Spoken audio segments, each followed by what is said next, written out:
সকালে ঘুম থেকে উঠলেই একটা চিন্তা মাথায় আসে আজকে কি রান্না বান্না করব।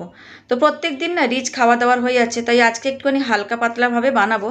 তার জন্য প্রথমেই মসুর ডাল ওখানে সেদ্ধ করার জন্য বসিয়ে দিয়েছি, তো ওইদিকে ডালটা সেদ্ধ হতে থাকুক। আর এইখানে আজকে সকালবেলা বাজারে গিয়ে নিয়ে এসেছে মৌরলা মাছ, পুরো টাটকা তাজা মৌরলা মাছ নিয়ে এসেছে। তবে প্রত্যেকটা মাছে কিন্তু না ডিম ভর্তি। যাই হোক, মাছটাকে ধুয়ে পরিষ্কার করে বাটির মধ্যে নিয়ে নিয়েছি। আর এইখানে কেটে রেখেছি কিছু সবজি, এগুলোকে ভেজে নেবো ভাতের সাথে খাওয়ার জন্য। আলু, কুমড়ো আর বেগুন, তো সব কটাকে একসাথে নিয়ে নিয়েছি একটা থালার মধ্যে। তো এবারে দিয়ে দেবো পরিমাণ মতো নুন আর হলুদ গুঁড়ো। এবারে হাত দিয়ে ভালো করে মেখে টেকে রেখে দেবো। আজকে হচ্ছে কিন্তু রবিবার দিন আমরা কিন্তু এরকম হালকা পাতলা খাবার খাচ্ছি। তার একটা কারণ আছে। প্রতিদিন তো রিচ খাবার খাওয়া হচ্ছে, সেটা একটা কারণ। আর তারপরে আমার ছোট ছেলে আজকে পড়ে গেছে, ওর পায়ে চোট লেগেছে। তার জন্য না আর বেশি কিছু রান্নাবান্না করার জন্য আমার ইচ্ছা করছিল না। ওর দিকে ওইদিকে সময় চলে গেল, ওর পায়ে লেগেছে তো জোরে।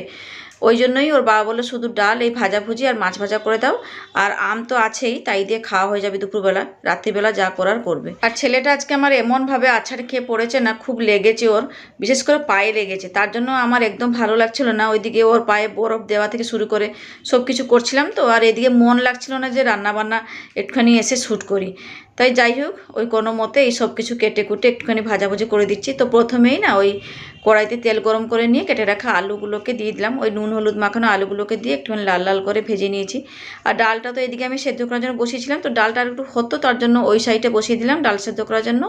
আর এদিকে ভাজাভুজির কাজগুলো করে নিচ্ছি। তো আলু ভাজাটা তুলে রেখে এরপরে আমি প্রথমে বেগুনগুলো ভেজে নিচ্ছি। তো বেগুনটা ওইদিকে ভাজতে বসিয়ে দিয়ে এদিকে ঢেলে নিলাম ডালটা। ডালের মধ্যে নুন আর হলুদ গুঁড়োটা দিয়ে দিয়েছিলাম পরিমাণ মতো। এবার ঢেলে রেখে দিলাম বাটির মধ্যে। আর এইদিকে এসে বেগুনটাকে উল্টে পাল্টে লাল করে ভেজে নিয়েছি।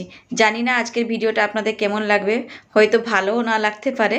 যাই হোক, তবে মাঝে সাঝে এরকম হালকা খাবার খেতে ভালো লাগে। আর আমি একটা বিশ্বাস করি, মানে আমি মানি যে ভগবান যেদিনকে যেটা খাবার যার মুখে জোটান। তাই তো আজকে হয়তো রবিবার ছিল, আমাদের কপালে হয়তো এইরকম খাবার দাবার ছিল, তাই আমরা খাচ্ছি। তবে ভালোই খেয়েছিলাম কিন্তু এইরকম দুপুরবেলা গরম গরম ভাত আর ডাল আর ভাজাভুজি। আর আজকে ডালটাকে না একটু স্পেশালভাবে কিন্তু বানিয়েছিলাম, দারুণ লাগছিল কিন্তু খেতে। চলুন পরে দেখাচ্ছি কী দিয়ে বানিয়েছিলাম। তো এইদিকে দেখুন কুমড়োটাকেও না ওই লাল করে পুরো ভেজে তুলে নিয়েছি। আর কুমড়ো ভাজার সময় একটু ঢাকা দিয়ে দিয়েছিলাম যাতে কুমড়োগুলো তাড়াতাড়ি সেদ্ধ হয়ে যায়। দেখুন খুব সুন্দর করে ভেজে নিয়েছি আলু, কুমড়ো, বেগুন। তো এবারে চলুন ডালে ফোড়ন দেবো। তার জন্য ওই ভাজাভুজির তেলে দিয়ে দিলাম প্রথমে শুকনো লঙ্কা, এরপরে আমি দিয়ে দেবো কিছুটা গোটা জিরে। আজকে গোটা জিরে ফোড়ন দিয়ে মসুর ডালটাকে সাঁতলাবো। আর তার সাথে দেবো একটা স্পেশাল জিনিস, কারি পাতা। আর কারি পাতা দিয়ে আজকে মসুর ডালটাকে সাঁতলেছিলাম। জানেন বন্ধুরা, এতটা সুন্দর খেতে হয়েছিল কি বলবো, দারুণ একটা ফ্লেভার এসেছিলো ডালের মধ্যে। তো যাই হোক, ওই ফোড়নটাকে না একটু লাল করে ভেজে নেওয়ার পরে আমি এখন ঢেলে দেবো সেদ্ধ করে রাখা মসুর ডাল।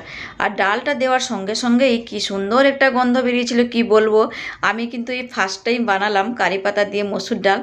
এত সুন্দর গন্ধ বেরিয়েছে, মুখে আমি বলে বোঝাতে পারছি না। আপনারা একবার এইভাবে বানিয়ে খেয়ে দেখবেন, মুখে লেগে থাকবে, এতটাই খেতে মানে ভালো হয়েছিল।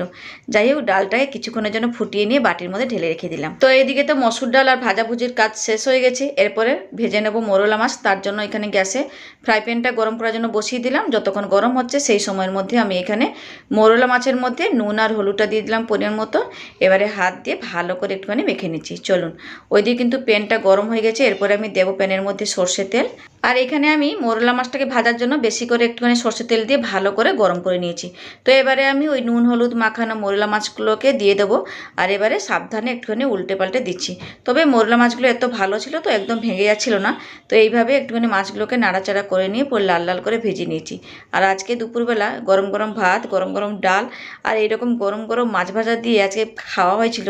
কী যে শান্তি লাগছিল, খুব ভালো লাগছিল কিন্তু খেতে। যাই হোক, আপনাদের সাথে কথা বলতে বলতে কিন্তু এখানে আমি সব কটা মোরলা মাছ পুরো লাল লাল করে ভেজে তুলে নিয়েছি। তো চলুন, রান্নাবান্না তো শেষ হয়ে গেছে, একবার দেখিয়ে দিই কী কী রান্না করেছি। এই যে গরম গরম ধোঁয়া ওঠা ভাত, সঙ্গে আছে এখানে গরম গরম মুচমুচে মোরলা মাছ ভাজা। আর করে রেখেছি আলু, বেগুন, কুমড়ো ভাজা।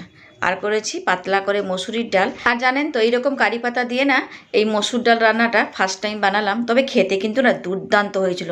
ভাতের সাথে না আর কিছুই লাগছিল না। যখন ভাতের মধ্যে ডালটা ঢেলে খাচ্ছি মনে হচ্ছে যেন আর কিছু লাগবে না, এই দিয়েই ভাতটা খেয়ে নেবো। মানে এতটা টেস্টি হয়েছিল খেতে কি বলবো। যাই হোক, এখানে কিন্তু আমি ভাতের থালা খুব সুন্দরভাবে গুছিয়ে বেড়ে নিয়েছি। এই যে আমার ছেলের জন্য একটা মাছ ভেজে নিয়েছিলাম, তো থালার মধ্যে নিয়ে নিলাম। আর একটু করে লেবু নিয়েছি। আর এই যে টেস্টি টেস্টি বানানো কারি পাতা দিয়ে মসুর ডাল। জাস্ট ফাটাফাটি হয়েছিল। তো যাই হোক বন্ধুরা, আজকের মতো কিন্তু এখানে থাকলাম। এই ভিডিওটা কেমন লাগলো অবশ্যই কিন্তু কমেন্টস করে জানাবেন। টাটা।